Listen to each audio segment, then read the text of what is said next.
नमस्कार साथियों, स्वागत है आप सभी का जीआईएस के ऑनलाइन प्लेटफॉर्म पर। हमारे साथ आज मौजूद है हमारी विद्यालय की प्रतिभा मनीषा चौधरी। आज हम उनसे चर्चा करेंगे उनके रिजल्ट के बारे में, उनके प्रतिशत के बारे में। ये तो आप सभी को पता ही है, जीआईएस प्रत्येक वर्ष जिस तरह से परीक्षा परिणाम देता आ रहा है, उसी के साथ इस वर्ष भी हमारी विद्यालय की छात्रा मनीषा चौधरी ने एक बार फिर साबित कर दिया कि जीआईएस हमेशा सर्वश्रेष्ठ रहा है पढ़ाई के क्षेत्र में।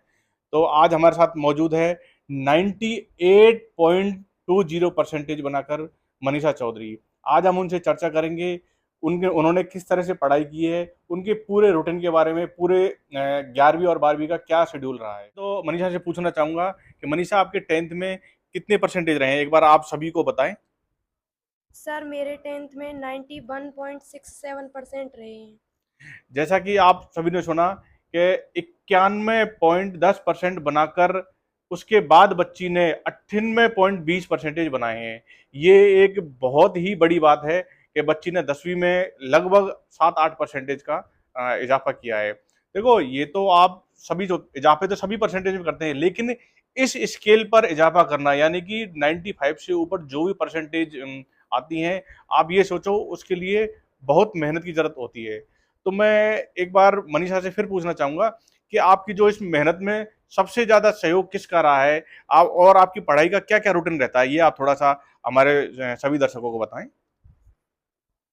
मेरी सफलता में सबसे ज़्यादा श्रेय मेरे माता-पिता और मेरे गुरुजनों को जाता है और मैंने जो 98.20% प्राप्त किए हैं, इसका शेड्यूल ये रहा है कि स्टार्टिंग में जब हमारा बैच स्टार्ट हुआ था, तब डेढ़-डेढ़ घंटे की क्लासेस होती थी, फिजिक्स, केमिस्ट्री और बायो की। तो उनमें डेढ़-डेढ़ घंटे की बजाय 2-2 घंटे स्टडी करने की ज़रूरत थी, सर ने बोला था। तो 2-2 घंटे तीनों सब्जेक्ट को दिए जाते थे और उसके बाद जो बाकी के काम होते थे वो किए जाते थे। स्टार्टिंग में ये रहा था। मनीषा, आप मेरे को एक चीज और बताओ कि स्कूल टाइमिंग के अलावा आप पढ़ाई में कितना समय घर देते थे, और उसके साथ साथ पढ़ाई के साथ साथ आपके पास घर के काम भी रहते होंगे, जो ग्रामीण क्षेत्र से हैं सभी, देखो। और बच्चियों को तो आप देखते होंगे अक्सर गाँवों में छोटे मोटे घर के काम भी करने पड़ते हैं। उस माहौल में के बावजूद भी आपने समय कैसे मैनेज किया, ये आप सभी को बताओ एक बार। शुरू में 6 घंटे, उसके बाद जैसे-जैसे हिंदी, इंग्लिश की क्लासेज़ स्टार्ट होती गईं, उस हिसाब से शेड्यूल बढ़ाना पड़ा। उसके हिसाब से 9, 10 इस हिसाब से रहा था डीटीएस तक। उसके बाद फिर और भी बढ़ गया था। जैसा कि आप सभी को पता है कि बच्ची ग्राम खेड़ा मैदा से है, तो देखो गांव के माहौल भी आप समझते हो कि गांव के माहौल में रहकर इतना समय निकालना। तो मैं एक बार ये और पूछना चाहूंगा आपसे, आपके घर का माहौल किस तरह का रहता था, और कहीं पढ़ाई में कितना सपोर्ट आपके माता पिता का या परिवार वालों का रहा है, ये और हमें एक बार आप बताएं। मेरे मम्मी-पापा का बहुत ज़्यादा सपोर्ट रहा है। मेरे मम्मी-पापा मुझे हमेशा ये बोलते थे कि किसी को देख के डिमोटिवेट मत होना और किसी से अपना कॉम्पिटिशन मत रखना। कॉम्पिटिशन रखना है तो सिर्फ़ और सिर्फ़ अपने टारगेट से रखना। आप उस टारगेट को अचीव कर जाओगे अगर अपने टारगेट से कॉम्पिटिशन रखा तो। मनीषा, कभी आपने ये सोचा था कि आप यहाँ तक पहुंच जाओगे, यानी कि इतनी परसेंटेज बना लोगे, या आपने टारगेट सेट कर रखा था कि मेरे को इतनी परसेंटेज बनाना है? हाँ सर, शुरू से ही मेरा जब से बैच स्टार्ट हुआ है 12th क्लास का तब से ही मैंने ये सोच रखा था कि 98 अबोव तो होनी ही चाहिए और मैंने आज ये आप लोगों की सहायता से अचीव भी कर लिए हैं। बाकी ये तो देखो, आप सभी को पता है जीआईएस हर वर्ष 98, 97, 99% देता आ रहा है। लेकिन यहाँ तक पहुँचने के लिए जिस तरह से बच्ची ने मेहनत की है, हमारी पूरी टीम ने मेहनत की है, ये एक ये मानो तारीफ काबिल है सभी की। मनीषा, एक चीज और मैं आपको पूछना चाहूंगा कि आप जब भी विद्यालय आती थी, आपको कैसा महसूस होता था विद्यालय आकर? मैं जब भी विद्यालय आती थी तो मुझे एक डेली के डेली एक नई प्रेरणा मिलती थी। जब मैं अपने सीनियर्स के बैनर यहाँ पर लगे देखती थी तो मुझे भी लगता था कि काश मेरा भी बैनर यहाँ पे हो और मैं भी विक्ट्री साइन लेके अपना फ़ोटो यहाँ पर दर्ज कराऊँ। देखो, ये बहुत बड़ी बात है। जैसा कि आप देखते हो आजकल सभी बच्चों के एडवर्टाइजमेंट लगे रहते हैं, जगह-जगह रहते हैं, स्कूल में भी लगे रहते हैं। ये केवल इसीलिए कि आने वाले बच्चों को हम प्रेरणा दे सकें कि आप में भी क्षमता है और आप यहाँ तक पहुँच सकते हैं। ये ज़रूरी नहीं है कि आप किसी कारण कोई छोटी क्लास में आपके परसेंटेज कम रह गए हैं या किसी कारण तो आप आगे नहीं बढ़ सकते। तो आप में क्षमता सभी बच्चों में है, लेकिन आप उसको किस तरह से यूज करते हो अपने क्षमता को, वो आपके ऊपर डिपेंड करता है। तो हमारे साथ अभी हमारे खेलड़ी के डायरेक्टर, अभी एक चीज और बता देता हूँ मैं बीच में आपको, जीआईएस ने अब अपनी एक शाखा खेलड़ी में और डाल दी है। तो खेलड़ी में अपन 11-12 साइंस और नीट आईआईटी के बैच चला रहे हैं, जिसकी व्यवस्थाएं सभी हमारे डायरेक्टर संतोष साहू जी हैं और एमडी मनोज चौधरी जी हैं। मैं उनसे भी बात करना चाहूंगा कि आप थोड़ा थोड़ा सभी के सामने अपने एक्सपीरियंस और शेयर करें, मनोज जी। देखिए, जैसा कि मैं पूरी वर्ष भर यहाँ आता रहता था और इन बच्चों को देखता रहता था, तो मैंने ये फील किया यहाँ पे कि वास्तव में जो जीएस कठुमर में जो था, इन्होंने बच्चों के लिए जो टेस्ट सीरीज वगैरह चला रखी थी या जो इनका मैनेजमेंट था, पहला तो सबसे पहला तो मैं अनुशासन को कहना चाहूँगा। अगर किसी विद्यालय में अनुशासन नहीं तो कुछ नहीं है। तो सबसे पहला जो अनुशासन था वो बहुत शानदार था यहाँ पे। अगर बच्चे में और टीचर्स में, स्कूल की व्यवस्था में अनुशासन होता है तो बच्चे अब स्वतः पढ़ना स्टार्ट कर देते हैं। तो अनुशासन बहुत अच्छा था। दूसरे नंबर पे ये बच्चों का भी बड़प्पन है जो उन्होंने अनुशासन को फॉलो किया। और खासकर इन बच्चों को मैं देखा करता था कि गुरुजन जो है इनको हर समय जब भी कभी छुट्टियां हो जाया करती थी तो छुट्टी के बाद भी जो बच्चे पूछना चाहते थे उनको पूछते रहते थे। बच्चे जो है इनको पूछते रहते थे और गुरुजन मुझे लगता नहीं कभी जल्दी करते थे। छुट्टी के बाद भी ये बच्चे जो हैं 5-7 बच्चे थे मैं देखा करता था, ये गुरुजन से पूछते रहते थे और इनसे राय लेते रहते थे कि किस तरह से गुरुजन इनको मोटिवेट करते रहते थे। तो मैं तो जीआईएस परिवार को बहुत बहुत धन्यवाद देना चाहूँगा यहाँ। बाकी हमारा उद्देश्य ये रहेगा, जिस तरह की सफलताएं यहाँ प्राप्त की हैं, जो आने वाला समय है उसमें खिरली में भी हम इस तरह की सफलताएं और इससे भी ऊंची सफलताओं का आयाम स्थापित करें। बहुत बहुत धन्यवाद मनोज जी। तो इसी कड़ी में मैं हमारे केमिस्ट्री के फैकल्टी संतोष साहू जी और जीआईएस खेडली के डायरेक्टर, उनसे ही पूछना चाहूँगा, आपने पिछले लगभग आप 10 साल से जीआईएस से जुड़े हुए हो, तो आप एक क्या महसूस करते हो, क्या पॉजिटिविटी है और किस तरह के बच्चे यहाँ जीआईएस में हैं, आप थोड़ा सा एक बार सभी को बताएं। सभी को नमस्ते। मेरा नाम संतोष साहू है। मैं यहाँ केमिस्ट्री फैकल्टी हूँ विगत लगभग 10 साल से। मैं ये बताना चाहता हूँ कि जो यहाँ का अनुशासित माहौल है उसमें सबसे ज़्यादा योगदान तो हमारे विद्यालय के डायरेक्टर मनोज जी का है। देखो, अनुशासन बहुत ही ज़रूरी है। साथ में हमारी चर्चाएं होती रहती हैं कि बच्चों के लिए क्या बेहतर होना चाहिए। तो मनोज जी उन व्यवस्थाओं को उपलब्ध कराने के लिए हमेशा तैयार रहते हैं ताकि बच्चों को बेहतर पढ़ाई मिल सके, अनुशासित माहौल मिल सके और एनवायरमेंट मिल सके। तो सबसे अच्छी बात तो जीआईएस की ये है कि पढ़ाई के लिए एनवायरमेंट के साथ टॉप फैकल्टी यहाँ पर उपलब्ध है जिनके साथ बच्चों को मेहनत कराई जाती है। हर तरह की गतिविधियां भी विद्यालय में संचालित रहती हैं खेल कूद से संबंधित, ताकि टाइम टाइम पर बच्चों को मोटिवेशन मिलता रहे, उनका माइंड फ्रेश होता रहे और साथ में पढ़ाई को तो फर्स्ट प्रायोरिटी देते ही हैं। तो सबसे ज़्यादा मैं धन्यवाद मनोज जी को ही दूंगा जिनकी वजह से हम भी लगातार यहाँ 10 साल से कार्यरत हैं और ऐसे बेहतरीन परिणाम देने के लिए थोड़ा सा उसका भी अहम योगदान हम भी निभाते रहते हैं। धन्यवाद। एक चीज और मैं आपको विशेष बताना चाहूंगा, देखो पिछले साल से जीआईएस ने फाउंडेशन का कोर्स स्टार्ट कर दिया है, जिसमें पिछले साल 9th और 11th क्लास हमने स्टार्ट की थी।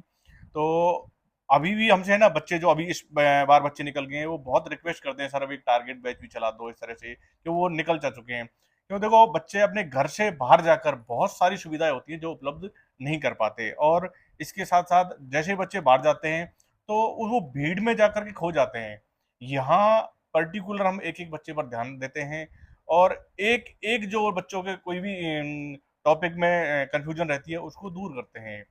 इसके साथ साथ ये बताऊं, इस बार बच्चे जो 11th में थे वो 12th का हमारा बैच आ गया है, और मैं आप सभी को विश्वास दिलाना चाहता हूं कि गारंटी से ही नीट और आईआईटी दोनों में ही हम 12th के साथ सिलेक्शन देकर आपको साबित कर देंगे कि जीआईएस केवल परसेंटेज में नहीं, सिलेक्शन में भी आगे ही रहेगा सबसे। साथ ही साथ ये भी मैं आपको अब इसी साल से बता देता हूं कि अगले साल भी जीआईएस टारगेट बैच कठूमर में ही स्टार्ट करने जा रहा है। क्यों कि देखो, इसका कारण मैं आपको बता दूं, बहुत सारे बच्चे ऐसे होते हैं जो उनके पास पढ़ना तो चाहते हैं लेकिन आर्थिक रूप से संपन्न नहीं होते, या बाहर नहीं जा पाते, किसी के माँ बाप उनको बाहर नहीं छोड़ना चाहते, या कोई बच्चा बाहर रहकर पढ़ना नहीं चाहता है। तो उन सारे समीकरण को देख करके हमने ये फैसला लिया है कि ऐसे बच्चे, जो बहुत सारे बच्चे हैं जो बाहर जाकर के नहीं पढ़ पाते हैं या पेरेंट्स नहीं भेज पाते हैं, या कुछ बच्चे ऐसे होते हैं जो 1 महीने चले जाते हैं, मन नहीं लगता। अब जीआईएस ऐसी सुविधाएं आपको उपलब्ध कराने जा रहा है कि आप अपने घर पर रहकर, अपने माँ बाप के मार्गदर्शन में, अपने टीचरों के मार्गदर्शन में रह करके आप जो लक्ष्य हासिल करना चाहते हो वो आप अपने घर पे रह करके कर सकते हो। देखो, पढ़ाई तो सब जगह ही कराते हैं, लेकिन पढ़ाई से जो सबसे महत्वपूर्ण चीज है ना, वो बच्चे की देख रेख होती है। तो पढ़ाई तो बच्चे 6 घंटे करता है, उसके बाद 24 घंटे जो बच्चे की देख रेख होगी ना, जो पेरेंट्स ही कर पाते हैं मेरे हिसाब से। आप देखते होंगे अक्सर बच्चे 12th के बाद तैयारी के लिए जाते हैं, और बहुत से बच्चे ऐसे होते हैं जो गलत लाइन में चले जाते हैं, बहुत से जो मेहनत करते हैं, जो पूरा कंट्रोल करके रखते हैं, वो अपने सिलेक्शन भी दे देते हैं। लेकिन जब अपने माँ बाप के साथ रह पाएंगे तो मेरी गारंटी है इस चीज की, वो 100% सफलता जरूर हासिल करेंगे। तो मैं मनीषा से और कुछ पूछना चाहूंगा। मनीषा, एक बार आप ये और बताएं, अब आने वाले आपके छोटे भाई बहन हैं, उनसे और आप क्या कहना चाहोगे कि वो इस तरह की प्रेरणा आपसे मिले उनको, कि वो आगे चलकर ऐसी सफलताएं हासिल करें। सबसे पहले तो मैं अपने जूनियर्स सबसे पहले तो मैं अपने जूनियर्स से कहना चाहूँगी कि जितना हो सके उतना टाइम अपनी पढ़ाई को दें, क्योंकि आजकल जो प्रचलन में चल रहा है वो है मोबाइल फ़ोन। और जो बच्चा आजकल सोशल मीडिया से कनेक्ट रहेगा, उसका माइंड डिस्ट्रैक्ट रहेगा। बहुत अच्छे। देखो, जैसे एक बच्ची को अभी से ही उसको पता है कि क्या चीज डिस्टर्ब करती है बच्चों को, यानी कि मोबाइल। देखो, ये चीज आप भी समझते हो, आज के समय में जो सबसे बेकार चीज है ना, ये सोशल मीडिया है। जो बच्चा इसके चक्कर में पड़ गया उसका भविष्य आप खराब मानो। तो मैं तो पेरेंट्स से भी बड़ी रिक्वेस्ट कहना चाहूंगा कि अगर आप वास्तव में चाहते हो अपने बच्चों को पढ़ाना, एक तो ये एंड्रॉयड फोन देना बंद कर दो। कोई जरूरत नहीं है, किसी चीज की जरूरत नहीं है कि बिना एंड्रॉइड के बच्चा पढ़ नहीं सकता। अगर बच्चा आपका कहीं आपसे दूर भी रह रहा है ना, तो आप एक कीपैड फोन दो बच्चों को केवल बात करने के लिए। एंड्रॉइड फोन की कोई जरूरत नहीं है, क्योंकि आपका बच्चा जहां भी जैसा पढ़ रहा है ना, बहुत सारे बच्चे ऐसे होते हैं जो ये कहते हैं हम ये ऑनलाइन पढ़ रहे हैं या ये पढ़ रहे हैं। देखो, वो ऑनलाइन तो पढ़ेंगे, और बच्चे की ये उम्र होती है कि ऑनलाइन पढ़ाई से ज्यादा वो बेकार की चीजों पर ध्यान ज्यादा देंगे। इसलिए मेरा तो पेरेंट्स से निवेदन ये है कि आप बच्चों को मोबाइल से जितना हो सके उतना दूर रखें। क्यों? कि जहां भी आपके बच्चे पढ़ रहे हैं, वो कोचिंग है या कोई वो स्कूल है, मेरी इस चीज की गारंटी है। मैं जीआईएस की बात नहीं कर रहा, कोई भी स्कूल कहीं का भी ऑल ओवर इंडिया ऐसा नहीं है कि बच्चा टीचर से जाके कोई भी सॉल्यूशन पूछे और टीचर ना बताए। तो इसलिए मोबाइल में सॉल्यूशन ढूंढने की कतई जरूरत नहीं है। आप सभी इस चीज का पूरा ध्यान रखें कि आपके बच्चे आपके जीवन का भविष्य हैं। आप उनका जितना बेहतर ध्यान रख सकोगे, उतना ही बेहतर भविष्य आपके बच्चों का और आपका होगा। तो मनीषा, मैं आपसे एक चीज और पूछना चाहूंगा। आप अब फिलहाल, अब जैसे 12वीं आपने कर ली है, तो अभी आप सीकर तैयारी कर रही हो, तो जीआईएस के और वहां के माहौल में आपको क्या लग रहा है? आप थोड़ा उसके बारे में और बताएं कि आप कंपेयर करके जीआईएस आपको उस जैसा माहौल दे पाया कि सीकर और जयपुर में जो है। जीआईएस स्कूल ने हमें सीकर और जयपुर से भी अच्छा माहौल प्रोवाइड किया है। यहाँ जितना अनुशासन मैंने फील किया है उतना शायद वहाँ पर नहीं है। और जैसी पढ़ाई, जैसे टीचर्स, जैसी टॉप फैकल्टी यहाँ पर हैं, मुझे वहाँ पर नहीं लगी ये। देखो, बहुत अच्छे। जैसा कि आप सभी को पता है, देखो रूरल एरिया कठूमर में जीआईएस आज के समय पे सबसे उभरती संस्था है। और मैं आप सभी से इस चीज का मतलब वादा करता हूं कि जिस तरह से हमारी मेहनत चल रही है ना साल दर साल, वो आप हर वर्ष देख रहे होंगे, वो शायद 10-20 नहीं, कम से कम 50-100 गुना हम अपने उसको बढ़ाते जा रहे हैं। जैसा कि आने वाले टाइम में बच्चे नीट के लिए, आईआईटी के लिए सीकर, जयपुर, कोटा के लिए प्रस्थान करते हैं। मैं आपसे वादा करता हूं आने वाले 2-3-4 साल में आप सभी को ऐसी सुविधाएं यहाँ उपलब्ध करा देंगे कि आपको कठुमर से बाहर जाना ना पड़े। अब ये तो आपकी अलग बात है, बहुत से लोग उस चीज को सोचते हैं मेरे को तो उस कोचिंग में पढ़ना है, उसमें पढ़ना है। ऐसा कुछ नहीं है। आपके लिए बेहतर फैकल्टी जब आपके जगह पर उपलब्ध है, तो मेरे हिसाब से शायद इससे बेहतर कुछ नहीं हो सकता। अगर आपका सहयोग हमें मिलेगा, आपका विश्वास अगर हमें मिलेगा, तो मैं आपसे वादा करता हूं जो सुविधाएं आपके बच्चे जयपुर और कोटा में लेके नहीं जा सकते, हम वो सुविधा आपको आपके घर पे कठुमर में ही उपलब्ध करके दिखाएंगे। तो आज के लिए इतना ही। आगे हम और भी बच्चों से बात करेंगे आपके सामने। धन्यवाद।